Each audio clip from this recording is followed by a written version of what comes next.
क्योंकि देश के बहुजनों में से खासकर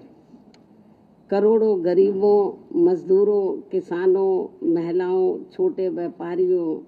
एवं अन्य मेहनतकश लोगों को यही लगता है कि शुरू में केंद्र व देश के अधिकांश राज्यों में भी काफ़ी लंबे समय तक सत्ता में आसीन रही कांग्रेस पार्टी ने और अब बीजेपी ने भी अपनी अपनी सरकार की गलत नीतियों एवं जन विरोधी चाल चरित्र व चेहरे को छिपाने तथा लोगों का ध्यान उन पर से हटाने के लिए ही अब ये ऐसी चालें ही चलती रहती हैं, जिनका क्रम न केवल आज भी जारी है बल्कि इन मामलों में अक्सर कांग्रेस व बीजेपी ये दोनों पार्टियां अंदर अंदर एक होकर आपस में ही मिली रहती हैं और इनकी सभी अपनी गलत नीतियों एवं कार्यक्रम जनता पर जबरन थोपने व संविधान संशोधन आदि मामलों में ये दोनों पार्टियां दिल में कुछ और, जुबान पर कुछ और के दोहरे चरित्र वाली नीति अपनाकर अंदर अंदर एक हो जाती है। और इस संदर्भ में खासकर आरक्षण संबंधी अनेकों मामले देश के दलितों, आदिवासियों व अन्य पिछड़े वर्गों के लोगों के सामने अभी भी ताजा है, जिससे स्पष्ट तौर पर इन वर्गों के साथ साथ जन व देश हित भी प्रभावित होता है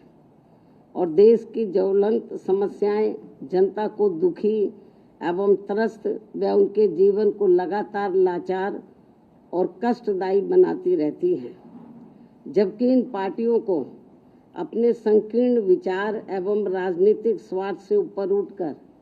आमजन व देश हित में संविधान व उसके मानवतावादी उद्देश्यों के साथ बिल्कुल भी छेड़छाड़ नहीं करना चाहिए, ताकि अपने भारतीय संविधान की पवित्रता हमेशा बरकरार बनी रहे। किंतु इन दोनों पार्टियों व इनकी सहयोगी पार्टियों के भी स्वभाव व कार्यकलापों आदि से साफ जाहिर होता है कि ये सभी पार्टियां अंदर अंदर आपस में मिलकर बाबा साहब डॉक्टर भीमराव अंबेडकर द्वारा निर्मित किए गए समता मूलक व अति कल्याणकारी संविधान को बदलकर इसे अब पुराने जातिवादी ढांचे में बदलना चाहती है, जिससे भारतीय मानवतावादी जनमानस व हमारी पार्टी कतई भी बर्दाश्त करने वाली नहीं है। वैसे भी भारतीय संविधान व उसकी उद्देशिका में जिन भी शब्दों का इस्तेमाल किया गया है वे देश की आत्मा को तृप्त करती हैं और जिन्हें काफ़ी सूझबूझ, लंबे व गहरे सोच विचार के बाद ही देश में लागू किया गया है और अब उनके साथ किसी भी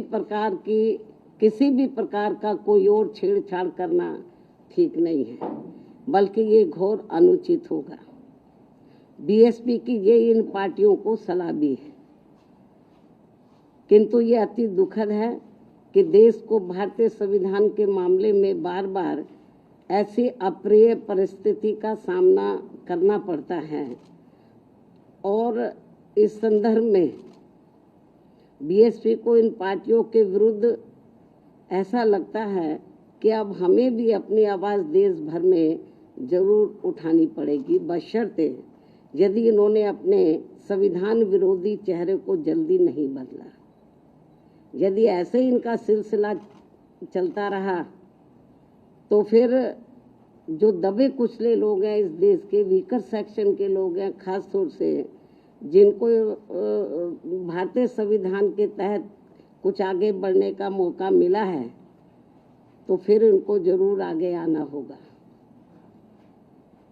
इसके अलावा यहाँ मैं ये भी कहना चाहूँगी कि देश के कई राज्यों में आए दिन भाषा के नाम पर की जा रही राजनीति भी कोई ठीक नहीं है, जबकि संविधान की मूल भावना के अनुसार सभी भाषाओं को सम्मान देना जरूरी है। भाषा को लेकर बुद्धिजीवियों के बीच बहस होना तो कोई बुरी बात नहीं है, लेकिन इस मामले में सरकारों व पार्टियों के बीच किसी भी प्रकार का टकराव होना देश व जनहित में ठीक नहीं है। साथ ही वोटर लिस्ट में भी सुधार को लेकर जो किस्म किस्म की भ्रामक बातें कही जा रही हैं, तो उसे भी केंद्रीय चुनाव आयोग को अपनी स्थिति को जरूर स्पष्ट करना चाहिए और सभी राजनीतिक पार्टियों को विश्वास में लेकर इस कार्य को पूरा किया जाना चाहिए,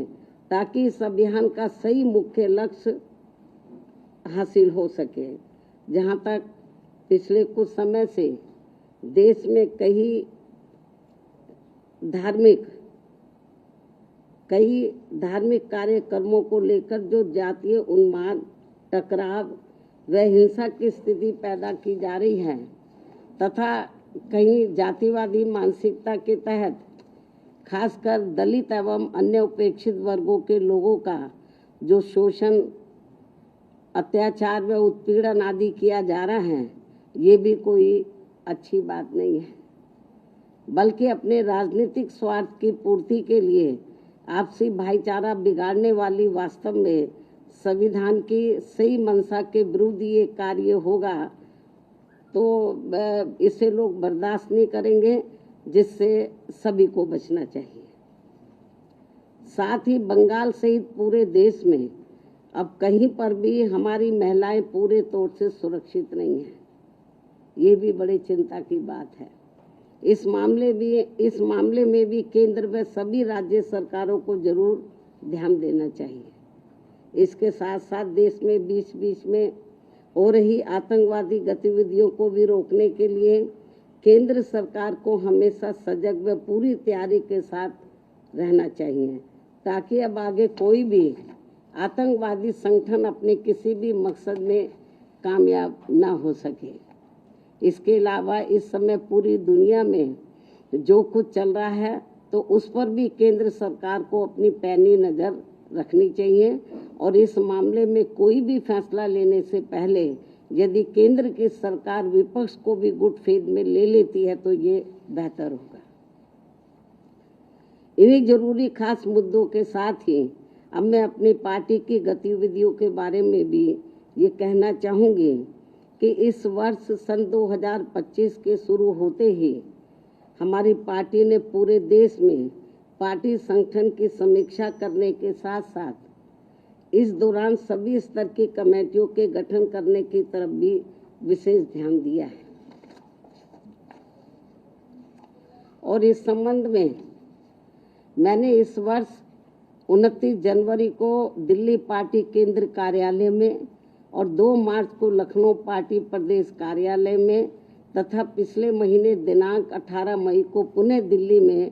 पार्टी की ऑल इंडिया की बैठक बुलाई थी, जिसमें उन्हें जरूरी दिशा निर्देश भी दिए गए, जिसकी काफ़ी कुछ जानकारी मीडिया बंधुओं को भी मेरे ट्वीट व